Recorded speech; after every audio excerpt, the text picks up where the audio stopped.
आरक्षणाचा भूकंप, पण 16 जिल्ह्यात मतदान निश्चित. सूत्रांकडून मिळालेल्या माहितीनुसार महाराष्ट्रातील स्थानिक स्वराज्य संस्थांच्या निवडणुकांवर आरक्षणाचा मोठा अडसर निर्माण झाला असतानाच राज्यातील काही जिल्ह्यांना मात्र दिलासा मिळाला आहे.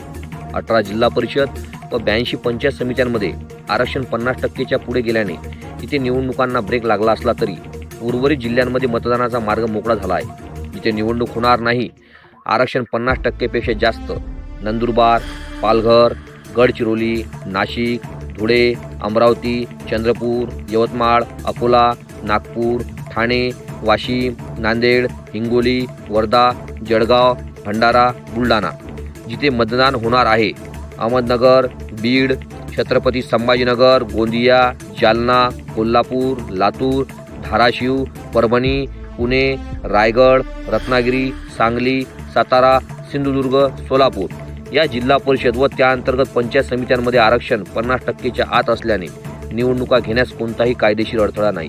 राज्य निवडणूक आयोगाकडून या जिल्ह्यांसाठी स्वतंत्र निवडणूक कार्यक्रम जाहीर होण्याची शक्यता असून उमेदवारी अर्ज भरणे 10 ते 17 जानेवारी, अर्जाची छाननी आणि माघार 18 ते 20 जानेवारी, चिन्ह वाटप 21 जानेवारी, मतदान 30 जानेवारी आणि मतमोजणी 31 जानेवारी असे स्पष्ट होताना दिसत आहे.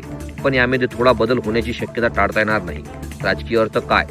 काही जिल्ह्यात सत्ता बदलांची संधी, काही जिल्ह्यात निवडणूकच नाही, प्रतिनिधींची प्रतीक्षा वाढणार, राज्यात अर्धवट निवडणुकांचा नवा प्रयोग, एक ओळीतील बातमी, आरक्षणाची रेषा जिथे थांबली तिथेच लोकशाही पुढे सरकणार. एडिटर सचिन महाराज, गिरी.